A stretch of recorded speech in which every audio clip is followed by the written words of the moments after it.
Kelly Ripa was not the kind of woman to stay idle.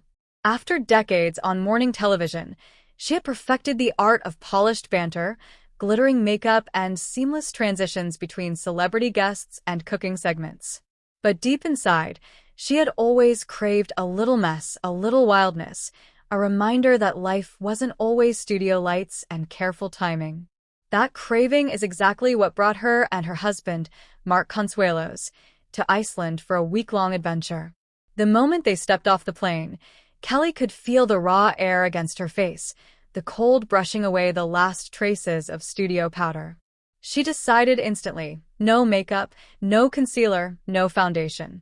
Just her own skin, bare and open to the icy winds. "Are you sure about this?" Mark teased, adjusting his scarf while his own stubble prickled against the chill. He hadn't shaved in 3 days, and his scruffy face gave him a rugged, explorer vibe that Kelly found irresistible.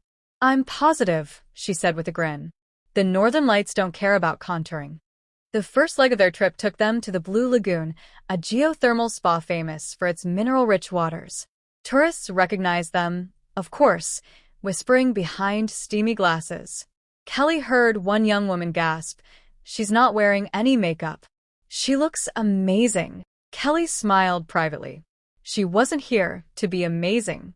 She was here to be real. Mark slid into the milky blue water beside her, his hair curling damply at the edges, his jawline rough with dark growth. "I think this is the first time people are going to see what I really look like in the morning," he joked. "Don't flatter yourself," Kelly shot back, splashing water at him. "I've seen it every day for 27 years. Their laughter echoed against the volcanic rock surrounding the lagoon. It felt like a reset button, both of them stripped of the television polish, both of them ordinary and extraordinary at once. The adventure continued into the countryside. They rented a small jeep and drove through winding roads carved between mountains of black lava rock and snowy peaks. The landscape was otherworldly, and every few minutes, Kelly made Mark pull over so she could take a picture. In one, she stood on a cliff overlooking a waterfall, her wind-blown hair tangling across her bare face. No lipstick, no mascara, just her freckles, her wide grin, and the flush of cold across her cheeks.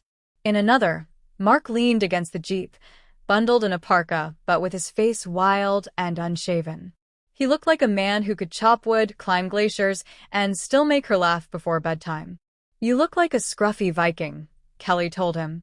"That's the nicest thing you've ever said to me," he replied, pretending to flex.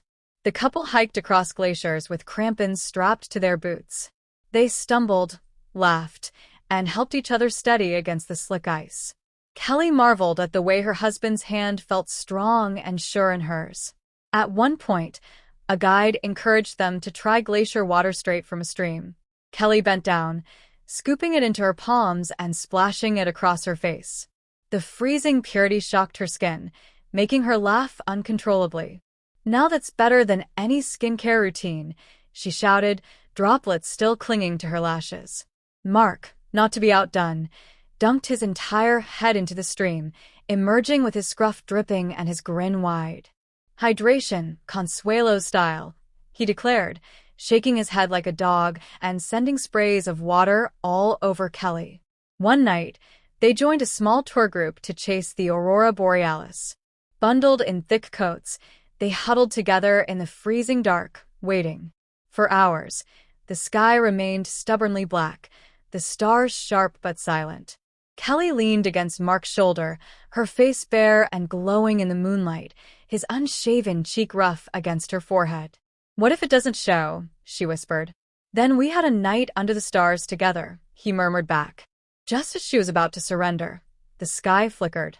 Green light unfurled like a curtain across the heavens, rippling and dancing. The crowd gasped, but Kelly stayed silent, her breath caught. Mark slipped his arm around her waist. "Worth a scruff?" he asked. "Worth everything," she whispered. The photos from their Icelandic adventure eventually made their way onto Instagram, sparking a wave of comments. "She looks incredible with no makeup," one fan wrote. "Mark's scruffy look is a vibe," another added. But beyond the surface chatter, there was something deeper in those images, a A story of a couple who had dared to step outside the polish of their careers and embrace the raw, natural beauty of the world and themselves. When they returned to New York, back under the bright studio lights of Live with Kelly and Mark, their tans faded, their hair smoothed, their faces made camera-ready once again.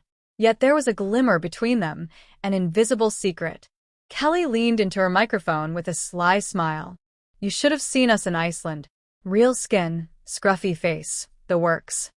Mark chuckled, rubbing his freshly shaved jaw. "She's right.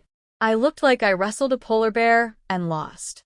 The audience laughed, but Kelly reached under the table to squeeze his hand. She knew better. They hadn't lost anything in Iceland. They had gained new memories, new laughter, and a renewed reminder that underneath all the glitter, they were just Kelly and Mark. Barefaced, scruffy, and endlessly adventurous.